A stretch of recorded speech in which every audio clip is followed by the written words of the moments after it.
Welcome to this explainer on the double-edged sword of blood transfusions. We're going to systematically break down the 15 primary clinical complications you absolutely must be prepared to recognize and manage at a moment's notice. Let's get right into it. Here's our agenda. We're splitting these critical events into two main buckets: immediate bedside reactions and delayed reactions that pop up days or even weeks later. Section 1. Immediate allergic and febrile reactions. Okay, so rapid identification is everything here. If your patient develops localized hives, urticaria, or maybe some mild skin redness and a bit of shortness of breath, you're likely looking at a mild allergy. Your very first move? Just pause the transfusion. Administer an antihistamine like diphenhydramine, and if the symptoms completely resolve, you can cautiously restart it just at a slower rate. But as we know, things can escalate incredibly fast into severe anaphylaxis. If you're suddenly seeing stridor, severe wheezing, or a sudden drop in blood pressure along with swelling, this is a massive emergency. You need to stop that transfusion immediately and absolutely no restarting this time. Secure their airway, get them on oxygen, and push epinephrine and IV fluids to stabilize that blood pressure. Sometimes, though, the warning sign isn't a rash at all. It's a sudden spike in temperature. With a febrile non-hemolytic transfusion reaction, or FNHTR, you're going to see a temperature rise of more than 1 degree Celsius, chills, and maybe a headache. What's actually really fascinating here is what's missing. There is no dark urine and no hypotension. That's a huge clue that helps you distinguish it from the much deadlier reactions we'll talk about. Just stop the transfusion, give some acetaminophen, and make sure to plan for leukocyte-reduced products next time. All right, moving on to Section 2. Immediate respiratory and hemolytic reactions. So imagine your patient suddenly complains of severe flank or lower back pain, chest pain, and then produces red or dark urine. You are facing an acute hemolytic transfusion reaction.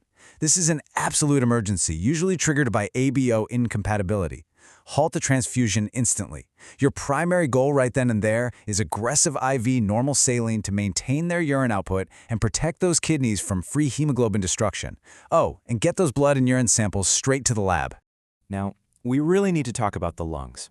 These next two respiratory emergencies are incredibly dangerous and honestly notoriously easy to confuse.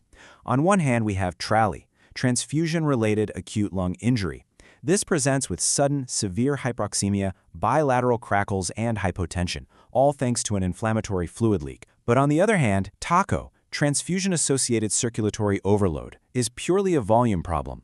You'll see hypertension, bounding pulses, and jugular venous distension. And because their physiological causes are total opposites, well, their management is too. For TRALI, stop the transfusion, provide aggressive respiratory support like mechanical ventilation, and support their low blood pressure with vasopressors. Actually, you really want to avoid routine diuretics here. But for TACO, it's the exact opposite. Sit the patient upgrade, get them on oxygen, and you strictly require IV loop diuretics, like furosemide, to aggressively clear out that dangerous fluid overload. Section 3. Immediate septic and chemical reactions. If the blood product itself somehow has bacterial contamination, you're going to see a septic reaction. This leads to a terrifyingly rapid, high fevers, severe rigors, vomiting, and profound septic shock. Management has to be immediate. Stop the infusion, instantly initiate broad-spectrum IV antibiotics, push those vasopressors, and send that exact blood bag straight to the laboratory so they can culture whatever is growing inside it. Here's something to think about. Did you know the preservative keeping the blood fresh can actually cause a crisis of its own? Blood bags contain citrate as an anticoagulant. Well, in massive or really rapid transfusions, this excess citrate overwhelms the liver and literally chelates or binds up the patient's free calcium. This leads to hypocalcemia. You need to watch closely for perioral tingling and those classic physical markers like Trousseau's sign, that intense hand cramp, and Schaafstek sign, the facial spasm. Rapidly administer IV calcium gluconate to replace exactly what the citrate just stole. On the flip side of that, we have hyperkalemia. As red blood cells sit in storage over time, they naturally break down and leak potassium out into the surrounding fluid. So transfusing older blood quickly creates a massive risk for potassium overload. You'll see muscle weakness, and critically, peaked T waves and widened QRS complexes on an ECG, which is a giant red flag for imminent cardiac arrest. Management requires urgent cardiac membrane stabilization using calcium gluconate, followed by cellular shifting using IV insulin, dextrose, and albuterol. Okay, shifting our timeline a bit, let's enter Section 4. delayed hemolytic, and purpura reactions. These are tricky because they pop up days or even weeks after the immediate transfusion. Unlike the immediate acute version we talked about earlier, a delayed hemolytic transfusion reaction presents really slowly over a matter of days. You might spot some jaundice, tea-colored urine, and a totally mysterious, unexplained drop in their hemoglobin or hematocrit levels.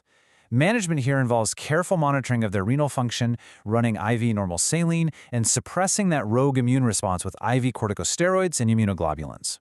Then we have post-transfusion purpura, which is a really fascinating but super dangerous phenomenon.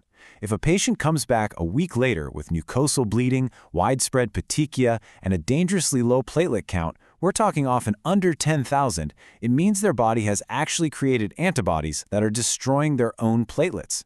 You manage this with IVIG or therapeutic plasma exchange. And here's the crucial part. You absolutely must avoid giving them standard random platelet transfusions because those circulating antibodies will just rapidly destroy the new ones too. It's like pouring water into a leaky bucket.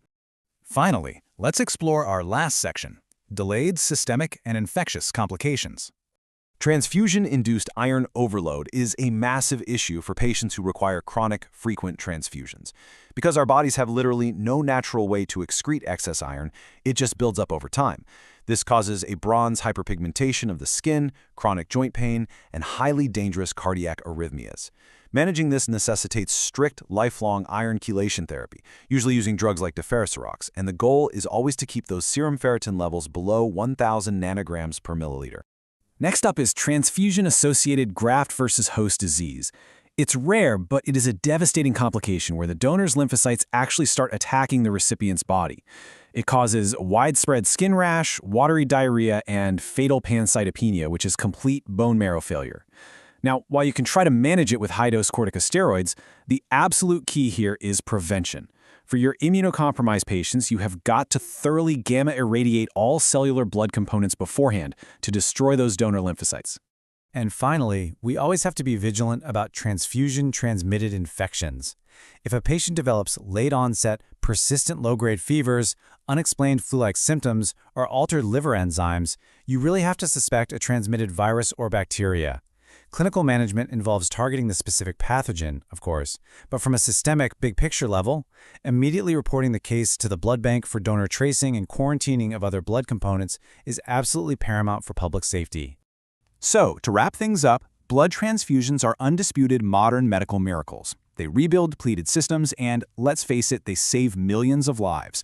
But as this explainer has mapped out, they carry an immense matrix of risks, from immediate anaphylaxis right at the bedside to delayed bone marrow failure weeks later. The real question is, after seeing these clinical warning signs today, are you truly prepared to recognize and manage the exact moment this life-saving protocol suddenly turns into a clinical crisis? Keep studying these signs and stay sharp.